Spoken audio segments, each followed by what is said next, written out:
Bismillahirrahmanirrahim. Dengan menyebut nama Allah, Maha Pengasih lagi Maha Penyayang. Penulis kitab ini sengaja memulai tulisannya dengan ucapan basmalah sebagai implementasi sabda Rasulullah SAW.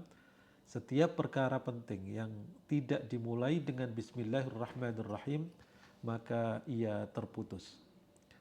Maksud terputus dalam hadis ini bukanlah tidak diterima amal kebaikannya, akan tetapi hilangnya keberkahan.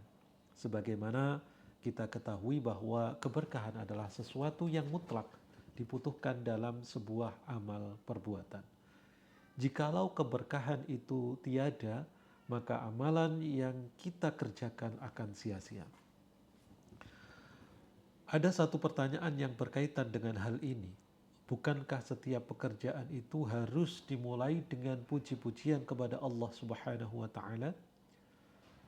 Hal tersebut sesuai dengan sabda Rasulullah sallallahu alaihi wasallam, setiap perkara penting yang tidak dimulai dengan memuji Allah, maka ia terputus. Jikalau dilihat sepintas, memang kedua hadis ini saling bertentangan. Hadis pertama memerintahkan kita untuk memulai suatu pekerjaan dengan basmalah. Sedangkan hadis kedua justru memerintahkan kita untuk memulainya dengan memuji Allah Subhanahu wa taala. Lalu apa yang seharusnya kita lakukan? Sebenarnya kedua hadis tersebut tidak saling kontradiksi. Memang kita diperintahkan oleh Allah Subhanahu wa taala untuk memulai segala urusan dengan memujinya. Dan ucapan basmalah adalah salah satu lafal yang menunjukkan pujian kepadanya.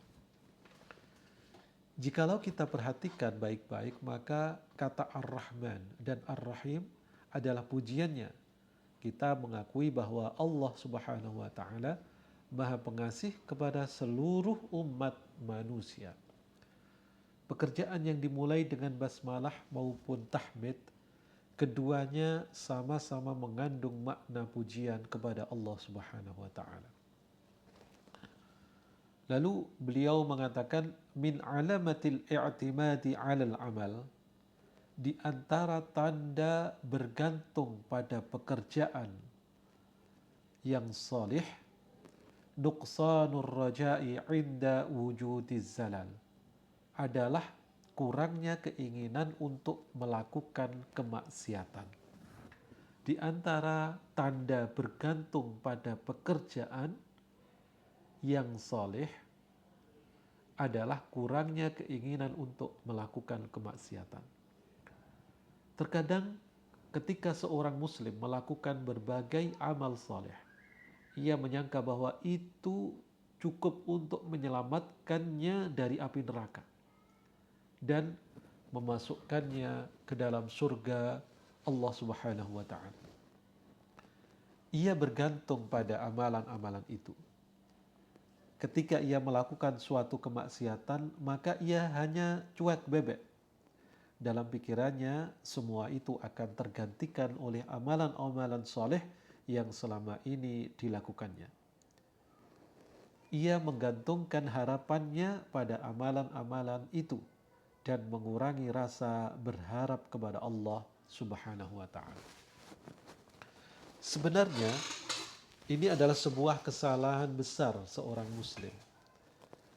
Tidak akan pernah memasuki surganya, seorang muslim itu tidak akan pernah memasuki surga Allah Subhanahu wa taala dengan amalan-amalannya yang soleh saja.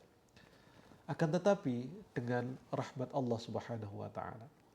Selain itu, tindakan yang seperti ini merupakan sebuah bentuk kesyirikan karena menggantungkan harapan pada selain Allah Subhanahu wa taala. Padahal dalam setiap sholat kita, dalam ibadah kita terutama sholat, itu kita selalu melantunkan iyyaka na'budu wa iyyaka nasta'in. Kepadamu kami menyembah dan kepadamu pula kami meminta pertolongan. Dalam sebuah riwayat diceritakan bahwa seorang ahli ibadah ditanya ketika berada di dekat mizan, di dekat timbangan, apakah engkau ingin masuk surga dengan amalanmu atau rahmatku? Karena laki-laki ini merasa yakin dengan amalan-amalan yang selama ini dilakukannya, maka ia menjawab, dengan amalan-amalanku ya Rabb. Tatkala ditimbang, ternyata amalan-amalannya itu tidak mampu memasukkannya ke surga, sehingga ia dilemparkan ke dalam neraka. Dalam riwayat lain dijelaskan bahwa seorang pembunuh 99 jiwa dimasukkan oleh Allah Subhanahu wa taala ke surganya. Padahal ia belum melakukan amalan soleh sedikit pun. Begitu juga halnya dengan seorang pelacur yang berhak memasuki surganya itu karena menolong seekor anjing yang kehausan. Semua itu semata-mata karena rahmat Allah Subhanahu wa taala. Seorang mukmin sejati yang mengenal Tuhannya selalu bergantung pada Tuhannya, bukan amalan-amalannya. Wallahu a'lam bishawab.